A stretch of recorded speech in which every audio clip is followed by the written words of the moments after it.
Gentlemen, and ladies, I guess. Hi, Mom. As always, welcome back to the channel. I hope you're sitting comfy on your beer, eating some toilet. As we've discussed in the past, there's been quite a lot of guns created throughout history with some pretty interesting designs. Some you might even refer to as...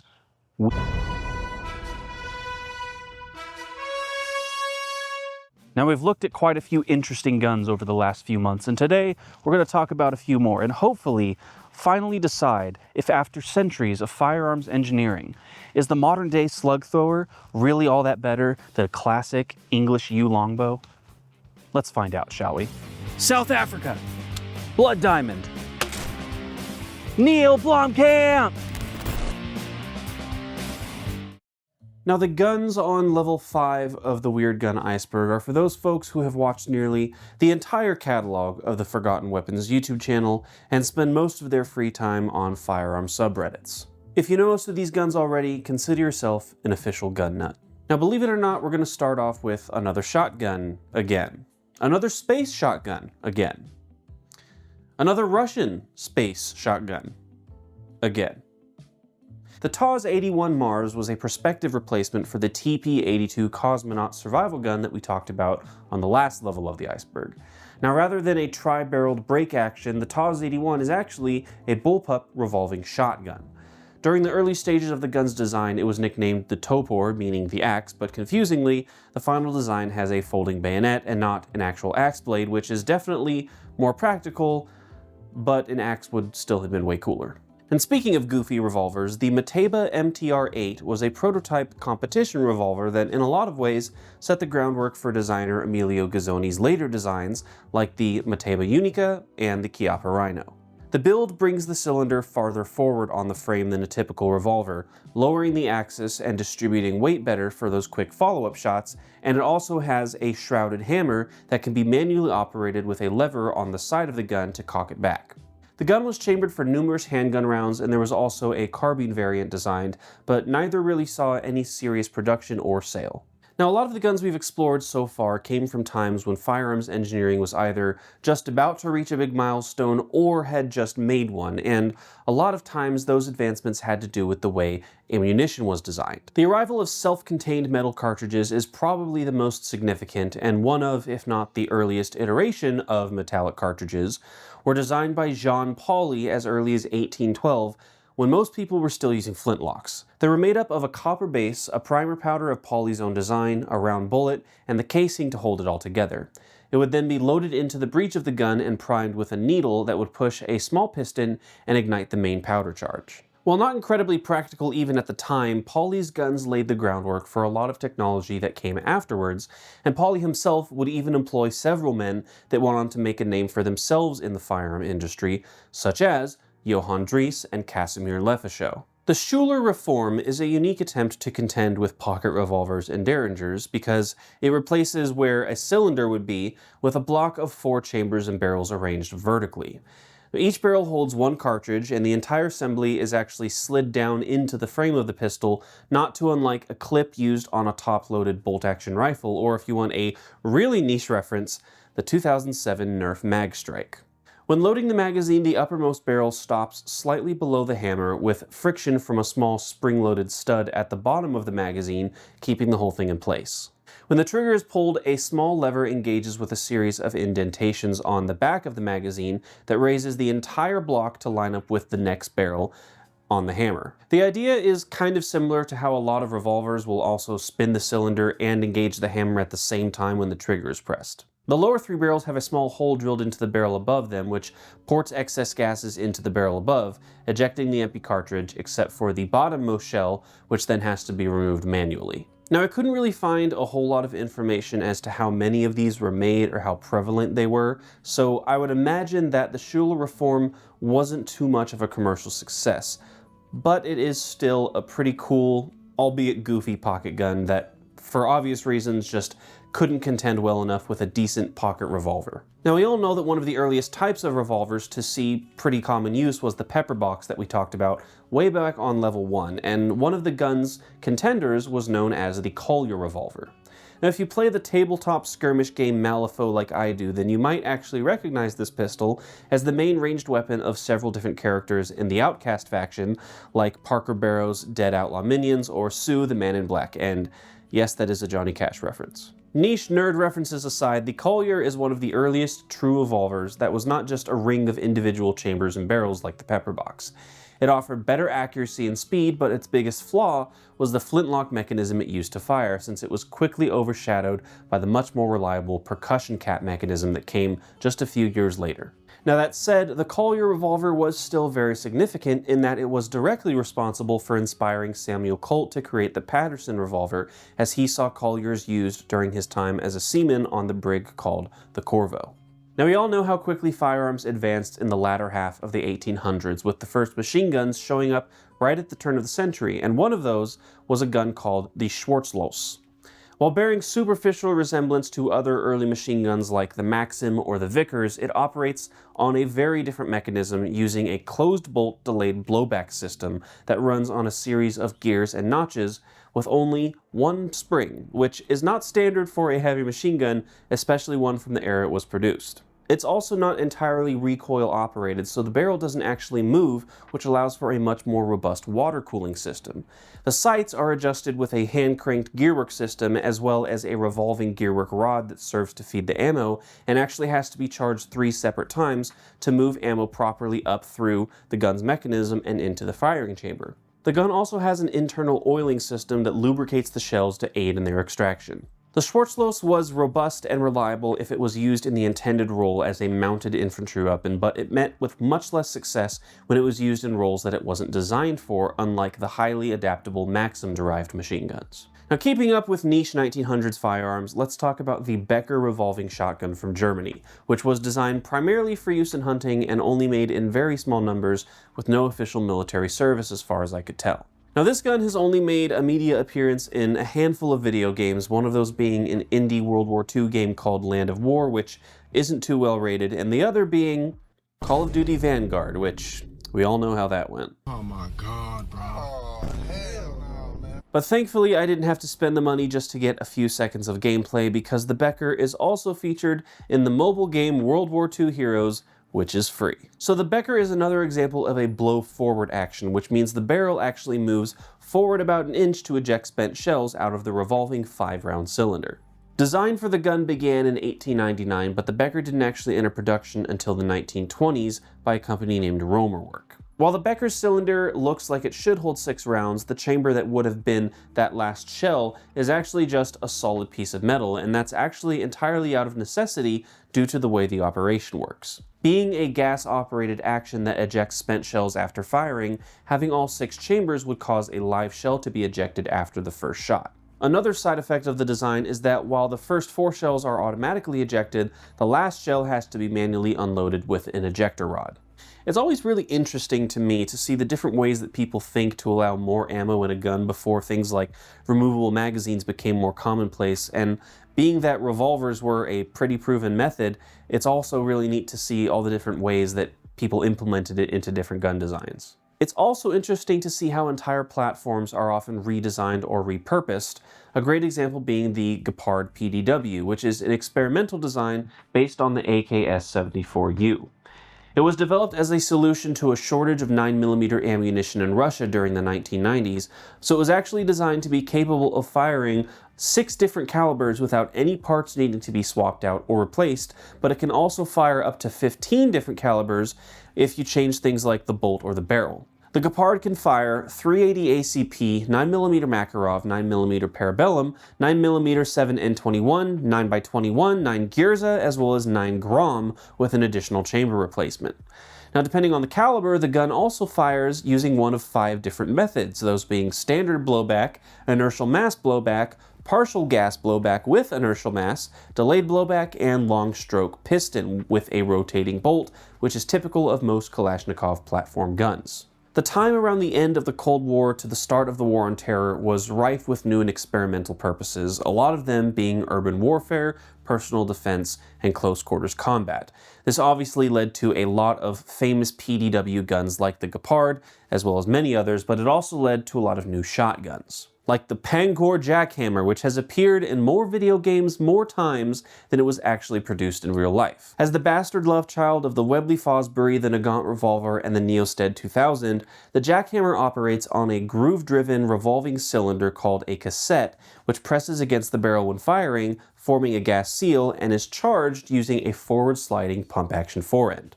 This mechanism can operate on full or semi-automatic, but only 2 fully auto-capable examples were ever built.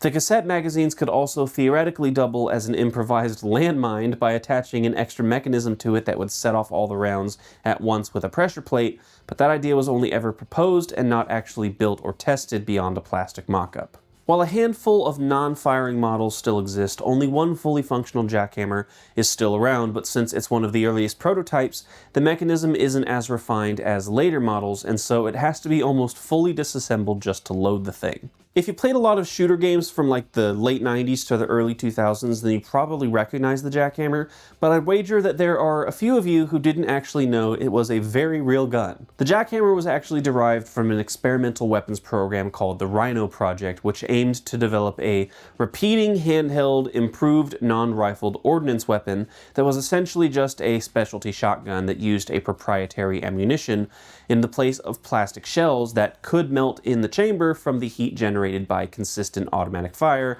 thus gumming up the mechanism. Now, the RHINO program was a pretty short-lived endeavor that basically went nowhere, and while the project did eventually lead to the development of more recognizable combat shotguns, such as the aforementioned Pancor Jackhammer and the AA-12, 2 of the probably more lesser-known entries from the program came from H&K and AAI, both weirdly called the Close Assault Weapon System, or CAWS.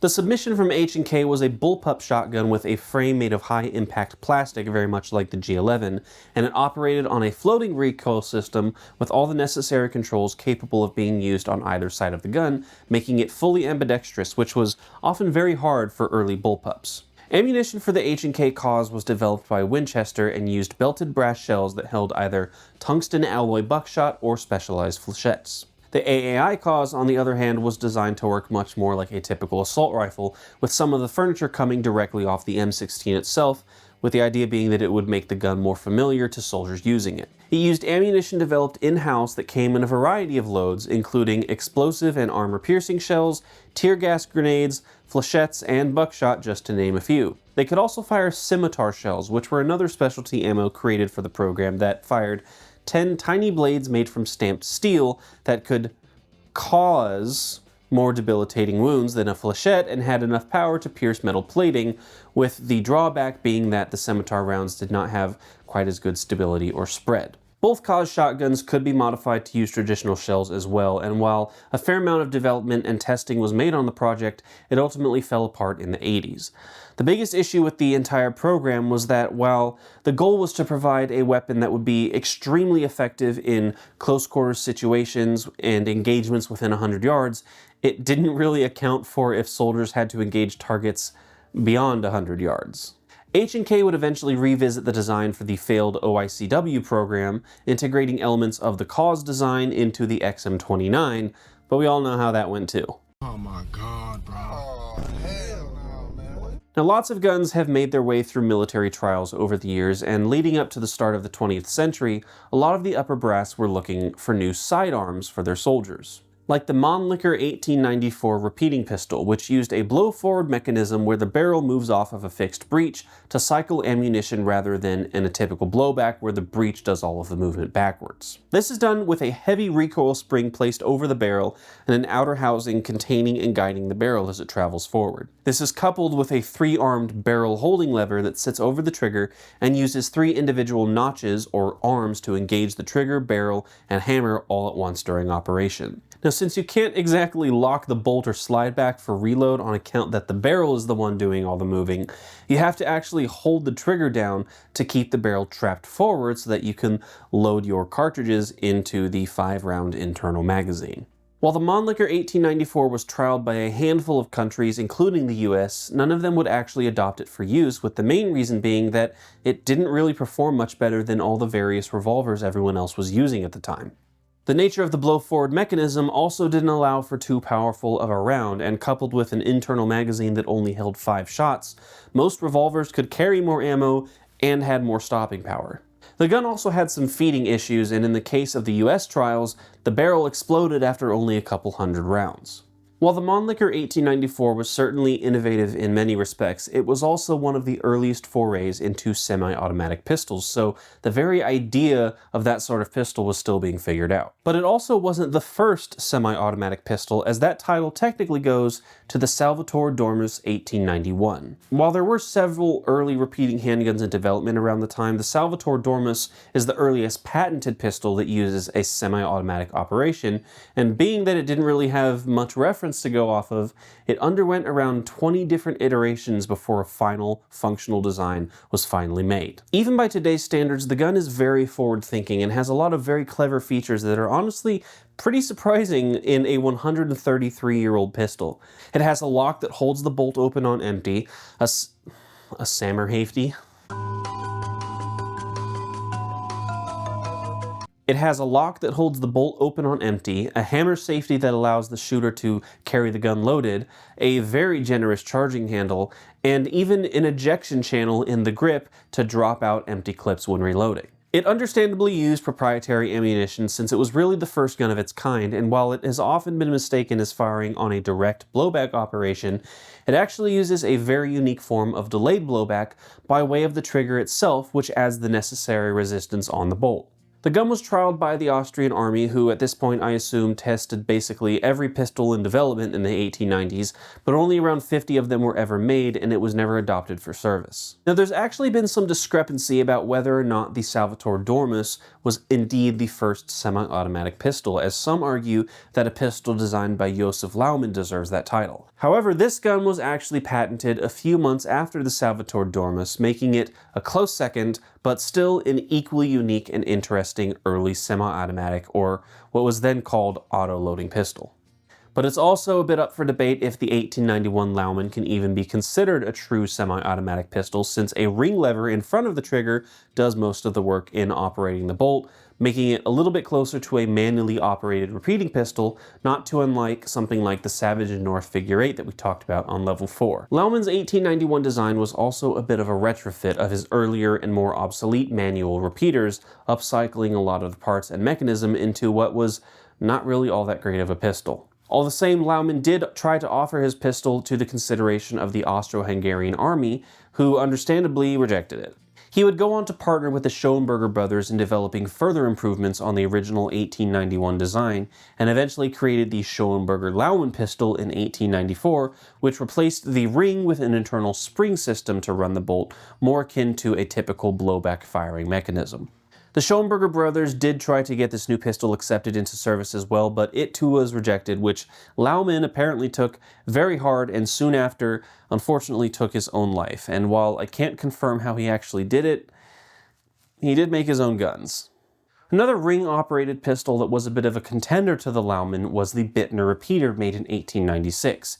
It was by many accounts made much better, worked much better, and sold much better, with a production run of about 500 pistols. Now, there were a whole host of ring lever operated pistols made around this time, and since they all worked in generally the same way, it's not really worth mentioning each and every one that was made, but being that the Laumann was probably the worst and the Bitner was probably one of the best, they're the two I felt like mentioning. In pretty simplified terms, the whole idea of these European ring-operated pistols was more or less very similar to how the volcanic repeater worked, with the main difference being that most of these European pistols fed ammo off of an end-block stripper clip rather than a tubular magazine. The trigger mechanism was similar, but a little bit closer to the Savage and North Figure 8 or the Star Revolver, where there was actually two different parts of the trigger that cycled ammo and dropped the hammer on the firing pin in two separate actions, but rather than the volcanic where you pull it and then pull the trigger, you could pull the trigger at once and operate both mechanisms.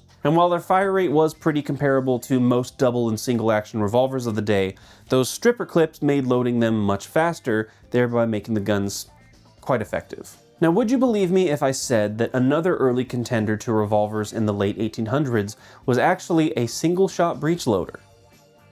Well, believe it. The Werder pistol, model 1869, was an infantry and light cavalry falling block pistol invented by Johann Ludwig Werder in Bavaria and based on his rifle design from 1868. It was one of the first centerfire pistols to be considered for use by a European military, and like a lot of pistols intended for military use at the time, the Werder pistol was chambered to fire a modified version of the same cartridge used in the Werder rifles that had less powder to be a little bit more manageable in a handgun frame.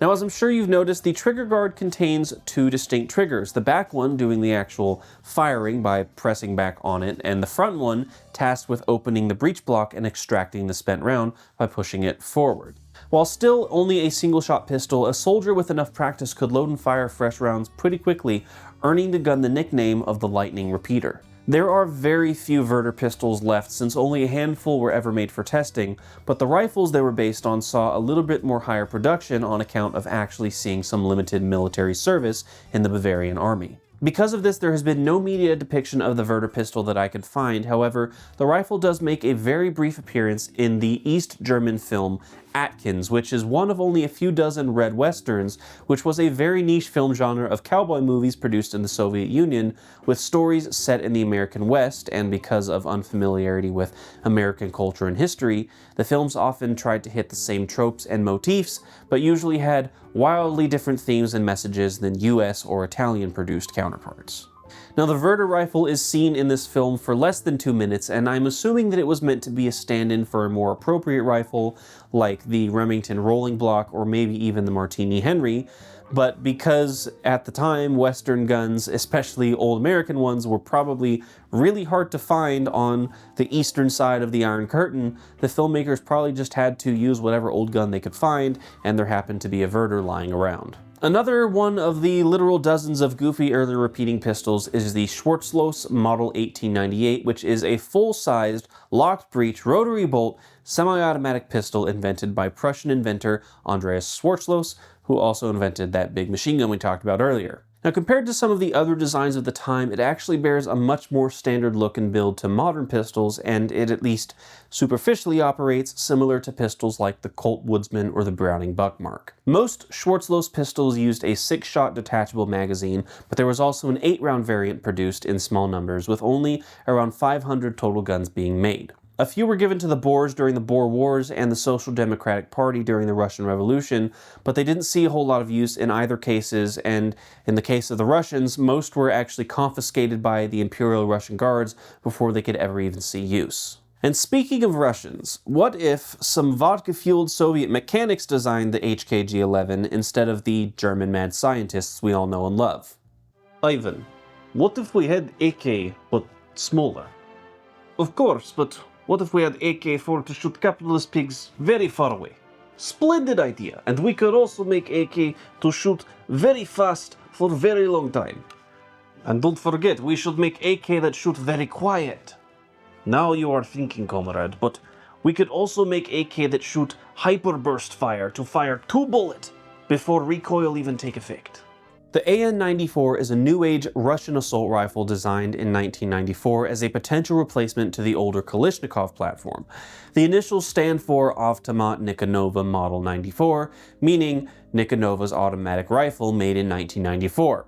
Very creative naming structure. Now, while at a first glance the rifle resembles the classic AK style, it actually operates very differently. Like the G11, the AN-94 fires on delayed felt recoil for the first 2 rounds, resulting in a fire rate of 1,800 rounds per minute because multiple rounds are being loaded and fired during a single motion of the overall firing mechanism, shooting all of them before recoil is actually transferred to the shooter. However, it only does this hyperfire shooting for the first 2 rounds per press of the trigger, dropping down to a much more sustainable 600 rounds per minute for every shot after. Now, unlike how the G11's magazine moves with the rest of the internal mechanism, the AN-94's magazine stays in place, and a system of cables and pulleys help drive a cartridge shuttle to transfer rounds out of the magazine and into the action. Now, because of the orientation of that pulley system, the magazine actually locks into frame at an angle, so rather than sitting flush and directly below the action, it actually sits a little bit kind of canted, almost like that.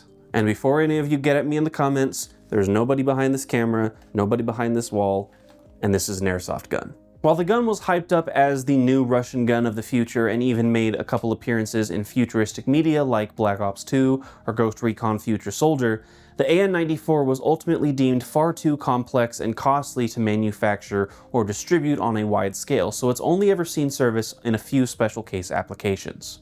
And we all know that Russians love their special case application firearms, and one of those applications that they consistently work towards is underwater and amphibious assault rifles. We've already talked about the APS and the ADS, but there was actually one more design tested between them called the ASM. Now, as a reminder, the APS was pretty useless out of water because its accuracy and functionality was significantly decreased. This led to a lot of Spetsnaz operators actually ditching the gun in favor of a two-piece setup with the SPP-1 pistol as the underwater weapon and an AK-74 for use on land.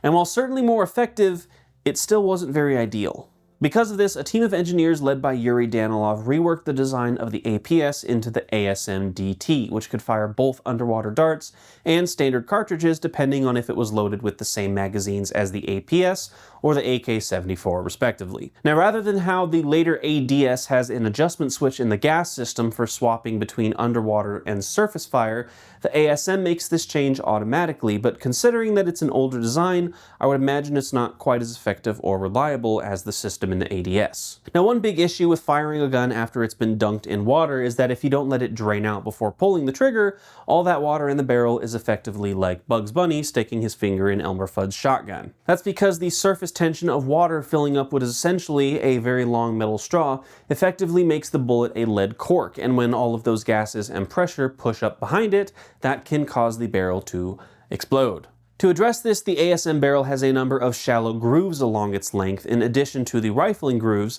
that serve as drainage channels to vent some gases in front of the bullet to help push out any water still in the barrel when being brought up from the surface and fired immediately. As far as how many have been made or how heavily it's been used, information on the ASM is pretty sparse in the US, since Russia has understandably been very silent on their experimental super secret underwater spy gun. So earlier in this video I mentioned the Pauly Pistol and talked about how Samuel Pauly employed a few different men that would go on to make a name for themselves as firearm inventors, and one of them was Johann Nicholas von Dreyse. He's probably best well known for his Needlefire rifle design, but Dreyse also made a revolver based on a design by George Kufahl called the Dreyse-Kufahl Needlefire Revolver. It was a double-action striker-fired revolver with a very unique elongated frame and an octagonal barrel.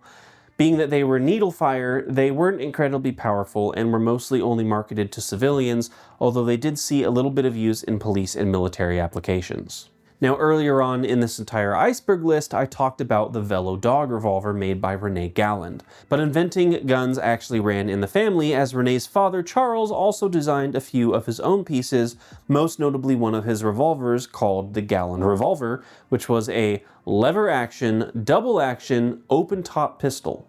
What that all means is that an elongated extraction lever stretches under the gun to form the trigger guard, and pulling that lever forward disconnects the barrel and cylinder from the rest of the frame. At the same time, the extractor plate engages with the cylinder, thereby extracting spent shells. As with most early action revolvers, the Galand allows for rapid firing at the expense of a longer trigger pull, which can make it less accurate than a single-shot revolver in the right hands. All the same, the Galand Revolver was a pretty decent commercial success, seeing a lot of sale in France due to fears of the oncoming Franco-Prussian War of 1870, but it also saw a fair amount of use with the Russian Navy as well as the Romanian Army. My people! In the lead up to the Spanish-American War, the US found themselves in need of a new service rifle, and as I've talked about on level 3, the gun that would eventually be selected was the Krag Jorgensen, but there was a number of different rifles considered.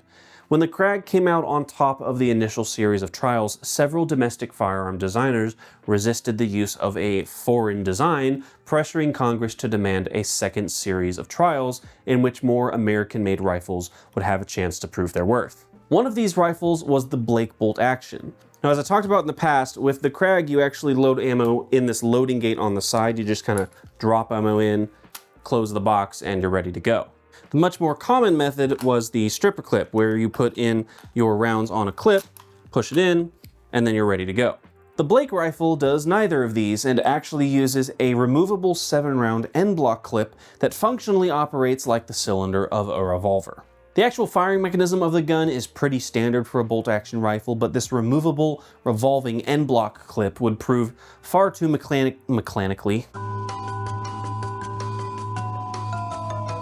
That removable revolving end block clip would prove too mechanically complex and potentially problematic, so the Blake bolt rifle was ultimately passed over in favor of the Krag.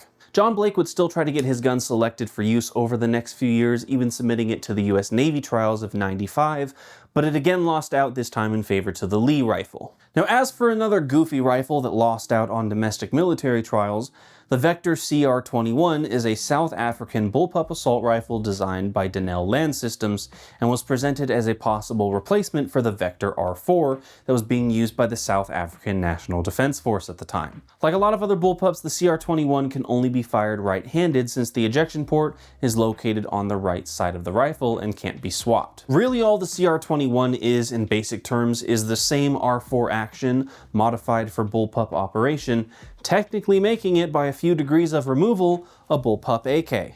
Yeah, I said it. The rifle also makes significant use of high-impact polymer, with the only exposed metal part of the rifle being the front of the barrel and its integral flash suppressor. The standard CR21 loadout comes with an integrated self-illuminating reticle, but this can of course be swapped out for other optics, and there's also a grenade launcher that can be mounted on the front forend. Now, strangely enough, the CR21 has ever only seen service outside of South Africa, being used by special forces in Peru and Venezuela. But bullpups are certainly nothing new, and the concept was being put into practice as far back as World War II and even earlier. We've already talked about the tumultuous development history of the British L85, but that rifle was actually the end result of an even older endeavor called the LAG program, standing for Light Automatic Gun. The idea was to provide soldiers with one weapon to take the place of the standard Lee-Enfield rifle, the Sten submachine gun, and the Bren light machine gun, all in one package, taking inspiration from German guns like the FG-42 and the STG-44. The LAG program didn't really get very far before NATO standards kicked in and everyone started using the FAL, but there were still some interesting designs that came out of it. The few that got the furthest along in their development were the EM1, a second gun also called the EM1, and the EM2, which were all part of a group of perspective rifles. Each rifle was developed by its own individual team, and they would all be named after the lead designer to help differentiate them. So you had the Thorpe EM1, the Corsac EM1, the Jansen EM2, the Hall EM3, Birney EM4, and so on. Each rifle kept to the same basic concept and requirements laid out by the British military, which was a bullpup rifle chambered for an intermediate cartridge, but each one had their own little unique quirks and qualities to them. The Hall and Birney rifles never really made it super far in their development, and I couldn't actually find any pictures of completed models, just concept art and patent drawings, but the Thorpe, Corsac, and Jansen rifles were produced in at least one model, or however many they needed for testing. All of these guns were kind of produced around the same time and were based off of each other, so there's not necessarily a specific first, second, and third iteration, since everyone was kind of testing out a bunch of different ideas all at once. But the rifle that probably got the furthest in its development was the Thorpe EM2, which was actually briefly approved for service in 1951. It was redesignated as Rifle No. 9 and submitted for NATO consideration, but after competing with various other rifles and cartridges, it was ultimately decided that 7.62x51 was the best round to go with, and the FN FAL was the best rifle to shoot it out of. The idea of a British bullpup assault rifle would lay dormant for a couple years until the project was revived in the 70s, eventually leading to the development of the L85. Now, if you've been keeping up with this series, then you already know that the first half of the 1900s saw a huge increase in firearm engineering, with a lot of guns improving or perfecting design concepts, or just coming up with new ones altogether. Obviously, the goal of basically every gun ever made is how to best get more rounds on your target more effectively. And at the start of the First World War, the idea of self-loading rifles first started to see somewhat wide-scale application, and one of the earliest rifles to actually see military service was the Fusil Automatique Model 1917 RSC, which are the initials for Ribeyrolles, Sutter, and Schuler, the three manufacturers that collaborated on the gun's creation, which was, in very simple terms, a glorified conversion kit for the Lebel. very similar to how other repeating rifles like the Hewat or Howell just added a couple extra parts on the firing mechanism of a bolt-action rifle and attached a gas system to it, and then kind of made a proto-semi-automatic rifle. The French briefly trialed another early self-loading rifle called the Meunier, but it lost out to the RCS because it required the adoption of an entirely new cartridge and was also more expensive than swapping out parts for rifles they already had. The RS 1917 is probably one of the more cleaner looks for a rifle that changed from bolt action to self-loading repeater, and that's because rather than adding on a bunch of external parts, the Lebel's internal tube magazine became the gas system to operate the action, and a box magazine was installed under the firing chamber and could be loaded with end-block clips from a top-loaded pop-open loading gate thing. Very few functional models still survive today, making them a highly sought-after collector's piece, so if you got one, consider yourself lucky. It's always cool to me to learn about what guns were built off of other guns that sometimes were themselves also built off of other guns, and yes, of course, there are plenty of guns out there that are simply just modifications or improvements of older designs, but it's also really neat to see how one gun was derived from a completely different gun that you probably wouldn't really expect. And even if you're someone who isn't too familiar with guns, you're almost certainly familiar with the Winchester lever-action rifle, which is about as American as destroying less developed societies and calling it progress. Now, I briefly mentioned it in the first video of this Iceberg series, but the Winchester lever-action rifle was actually derived from the volcanic repeater. But you'd probably be surprised to know that it too was also derived from an earlier rifle that was itself also a derivative of an even earlier rifle. It all started in 1848 when Walter Hunt developed the rocket ball cartridge, which was a self-contained round with the powder charge mounted inside the bullet like a cone. The first firearm designed to use this ammunition was Hunt's Volition repeater, which was an interesting proof of concept, but ultimately deemed too impractical and unreliable for real-world use. Lewis Jennings would later modify Hunt's design, creating the Jennings rifle, which improved upon many of the Volition repeater's mechanics, but still wasn't quite ready for widespread adoption. In 1851, Horace Smith and Daniel Wesson, with financial backing from Cortland Palmer, further refined the design into the Smith-Jennings rifle, which was the first iteration considered at least potentially practical for commercial sale, but it too failed to gain significant traction.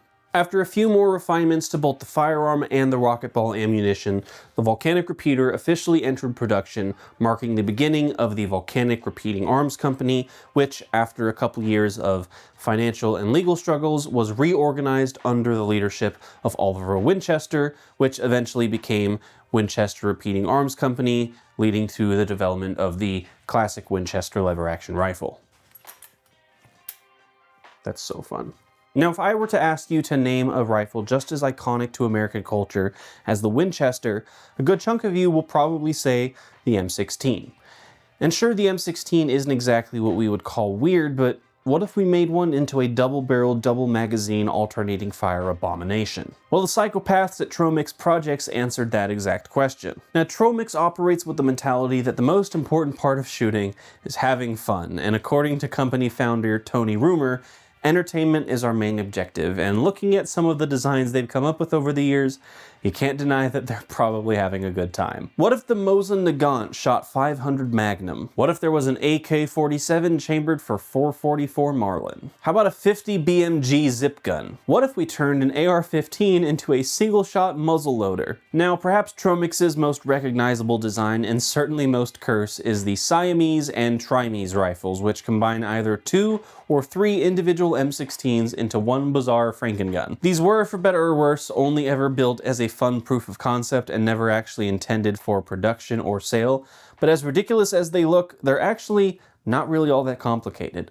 All that's going on is the individual rifles are connected together by the frame, with the gas tube going from one receiver into the other's barrel lug. When the trigger is pressed, a round fires from the lower rifle and the gas then travels through the tube into the upper rifle, cycling the bolt and thereby firing a second round when the bolt closes, venting the gas back down to the lower rifle, starting the process all over again. The Trimese works exactly the same way, only adding a third rifle, thereby cycling fire between the three. And sure, these guns are definitely ridiculous, but they're a testament to the creativity of the folks at Tromix, as well as a testament to the vast adaptability and customizability of the AR platform. Now, if there were to be one drawback of the platform, it's that the buffer tube adds a fixed length to the back of the rifle that you can't really do anything about, compared to other guns like the AK or a SCAR that have folding stocks with no crucial parts to the gun's operation sticking out the back end. And sure, there are those folding adapters you can put on the AR buffer tube to make it more compact for storage, but you still have to unfold it to be able to use the gun. This can be an issue for maneuverability when using it in tight spaces like close quarters situations or shooting inside a vehicle. Obviously, if you can't get rid of the length on the back of the gun, you can always take it off the front, but then you're left with shorter barrels that don't offer quite as good ballistics. Your three best options then are to just deal with it like a man, use a stupid dumb European rifle like a loser, or redesign the AR platform into a bullpup.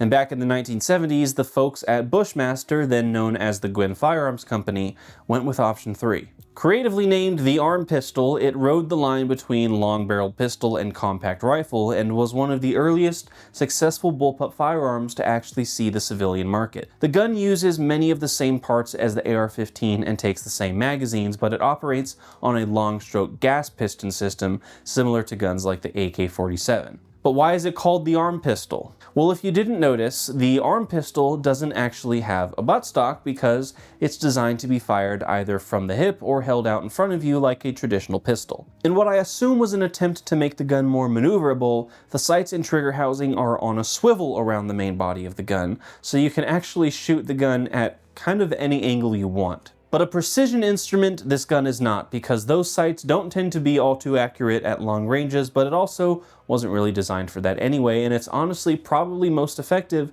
when shooting from the hip using instinctive firing, which was a much more common practice at the time of the gun's development. Production of the Arm Pistol was pretty short-lived, with some legal and financial issues at the later end of the 80s causing Bushmaster to completely abandon the design and prioritize making the various AR-15 variants they're known for today. And weirdly enough, the Arm Pistol actually kind of has a sort of Russian equivalent in the experimental AO-46, which was designed for much the same purpose of serving as a compact weapon for close quarters engagements and vehicle crews. At the time of its development, Russia didn't actually have an official doctrine for the concept of a PDW, but the AO-46 fits perfectly into that category. Now, looking at the gun's profile, it certainly looks AK-derived, but it operates very differently. Most obvious is the magazine, which doubles as the pistol grip and is not actually mounted inside any sort of frame or magazine well. It just goes straight up in and that's what you hold on to. And while that magazine looks the proper size for some sort of pistol caliber, the AO-46 is actually chambered in 5.45 by 39, which is more or less the Russian equivalent to 5.56. To keep the size of the magazine manageable for the shooter's hand, it was actually designed to store ammo at an upward canted angle, because if they sat flat like in an AR magazine, you'd be looking at that kind of thing. Another thing the AO-46 does to cut down on length is in the way it actually collects the gas from the barrel to run the action. Most modern rifles that operate on a gas system use a gas port somewhere along the barrel's length. For example, on the AK, it's about halfway down. The bullet travels, the gases port up through here, back into the action, run it, and that's how it fires. The AO-46, however, takes gases directly off the muzzle as the bullet exits the barrel, redirecting them back through a sort of cup nozzle around the barrel. This cup tube thing also doubles as a flash suppressor, but being that this gun is shooting full-powered rifle rounds out of a 9-inch barrel, the flash it still puts out has been likened to that of a sawed-off shotgun. The AO-46 never made it out of the experimental phase, but it did inspire the Russian military to pursue the idea of a compact, short-barrel weapon that could still shoot rifle rounds, eventually leading to the development of the AKS-74U. But if you wanted a real-world example of why using a regular Stanag magazine as a pistol grip is a bad idea, then look no further than the Interdynamics MKS, which was another experimental rifle from the Cold War out of Sweden. It's essentially just an Uzi scaled up for 5.56, and for that reason, holding the thing is incredibly awkward and uncomfortable. It does use a proprietary straight magazine, but all it really is basically just a straightened out AR magazine, and the gun otherwise works in a pretty standard way, but those ergonomic issues make the MKS far too impractical to use, so it never went beyond the prototype stage and exists only as a unique, if not pretty darn goofy idea. Now, we've talked about a lot of American guns, Russian guns, and guns from various European countries, but one place that we haven't really talked about too much is the land down under. I'm so sorry. Australia made heavy use of American and British-made guns over the years, but there's actually a domestically made Australian submachine gun that was used by British and Americans during World War II, called the Owens Machine Carbine. It used a typical open bolt operation, and it could be configured for shoulder fire and hip fire. It also had a top-loaded magazine that required offset sights, similar to other top-loaded guns like the Bren or the Boys. Obviously, the magazine had a spring in it to push and guide the rounds downward, but it also had the obvious backup of gravity. It also has this sort of partition wall between the bolt and the charging handle that helps block the internal mechanism from the outside. Both the gravity-assisted magazine and this bolt partition made the Owens machine gun much more reliable when covered in mud or dust, and in a test against both the Sten and the Thompson, it was able to keep firing rounds when both others malfunctioned. This made it a highly effective weapon in jungle environments and saw a pretty decent amount of use by Allied forces. Thanks to its pretty simple construction, it was pretty easy to disassemble in service, and another weird, unique element to the gun is that the round ejector is actually on the magazine as a small little tab rather than some sort of part on the receiver. While it's certainly not the prettiest submachine gun of World War II, the Owens made a name for itself as one of the best, and it's honestly kind of a shame that it's not really remembered all that much. Now, one of the funnest concepts to me for a compact personal defense weapon are all those collapsible guns that break down into like a nondescript box or a radio or whatever. The first one that probably comes to mind is the Magpul FMG9 prototype, which was recently revamped as the Zevtech FDP and will hopefully actually enter production and sale this time. But the idea has actually been attempted several times in the past, like with the unrelated Ares FMG, the Utah Connor Deb M21, the N-Strike Deploy CS6, and the Russian PP90 of no relation to the other PP90. The folding gun was essentially just the Russian remake of the Ares FMG chambered for Makarov, and it could be deployed and ready to fire in only a few seconds. It was accepted for service in the mid-90s and saw some use by Russian police as well as Kazakhstan and Mongolia police, and anywhere between 2 to 60,000 units were made, give or take a couple thousand. As for the PP90M1 submachine gun, this was geared for urban warfare and also saw use with Russian Spetsnaz troops as well as Kazakhstani police. While superficially similar to its contender, the PP-19 Bison, the only thing the two really have in common is the use of a 64-round helical magazine. The Bison is essentially just a pistol caliber AK platform with a magazine adapter to mount the canister, but the PP-90 uses an entirely different operation and even uses a sliding rod above the muzzle to charge the action, similar to the ZIP-22 I talked about in the past. As you've probably come to learn, I like to collect guns as much as I like to talk about them, and one gun that for whatever reason has been one of my unicorn guns is the Wilkinson Arms Linda. The origins of the gun and the company that make it go all the way back to the 1960s when go-kart mechanic Ray Wilkinson approached gunsmith Bob Penny with a wooden model mock-up of a concept gun he had built on his own time. Together they founded J&R Engineering and began producing and selling the M68 for the whopping price of $149.95. We had it so good back then. Thanks to the 1968 weapons ban and some classic bureaucratic meddling, the company was forced to shut its doors since it could no longer deliver mail-order guns directly to customers' doorsteps. Ray Wilkinson didn't give up though, and he reintroduced the M86 under a new name and a new company as the Wilkinson Arms Linda Pistol and Terry Carbine, named after Ray's daughters. He would later also make the Diane and Sherry pistols, which are a little bit more standard, tiny little pocket gun pistols. You can probably tell by looking at the Linda that it is a pretty beefy gun, and it definitely is. Nearly the entire receiver is made from a single piece of milled steel, but that also gives it a pretty simple design that makes it, by many reports, pretty accurate and reliable. It has all the basic controls and a simple hammer-fired operation, so it's really not anything super crazy or unique on paper, but I find it more interesting because how one dude essentially built these things out of his garage because he had a cool idea, and it's also pretty sweet that he named the guns after the most important and special women in his life. These guns never really made a huge impact, and they've appeared in only a handful of TV shows and movies from the 70s and 80s, but even though they've sat under the shadow of much more prominent pistols and carbines, Wilkinson Arms is actually still around today and still making these guns, so, good for them. Now I want you to imagine for a moment that I had a very clever transition to bring up this next gun. The self-loading experimental Model 1 was an experimental model of self-loading rifle. Figures, right? It was a joint effort between England and Belgium and was initially designed around the 8mm Mauser cartridge and then later adapted for 792 by 33 Kurz and finally for 280 British.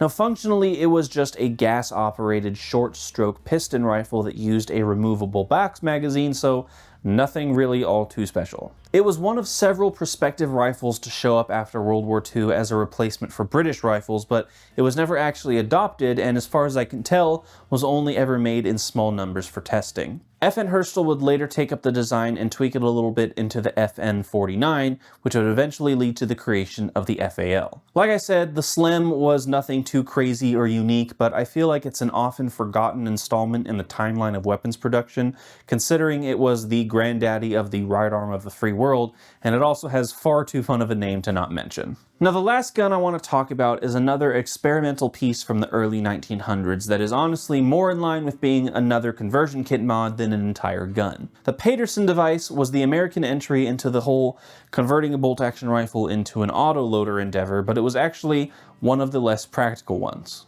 The Paterson device was little more than just a bolt swap out on the Springfield 1903 that changed it from a bolt-action 30-06 into a 30 caliber submachine gun. It basically just places a blowback receiver onto the back of the rifle and feeds from an offset magazine on top of the action. Despite the loss in stopping power and being way too much gun for such a small round, the Army really liked the idea and contracted it for production in 1918, with over 65,000 being made before the war ended later that year. All the Paterson devices were then placed into US Army storage for the next few years before being deemed a total waste of space by 1931, and rather than selling them off as surplus, the military decided to scrap most of them, leaving less than 100 Paterson devices around today. Government efficiency for you, right? And that does it for part 5 of the Weird Gun Iceberg. As always, I really appreciate all the support I've gotten. I know I've been pretty slow on the uploads lately, but life has been pretty busy for me outside of YouTube, so I also appreciate the patience. Good things come to those who wait, right? I'm hoping to finish out this iceberg list in the next few months, and I've also got a lot of exciting ideas for what to do next, so obviously stay tuned, subscribe, all that YouTuber jazz, and I'll see you back here next time. Goodbye, everyone.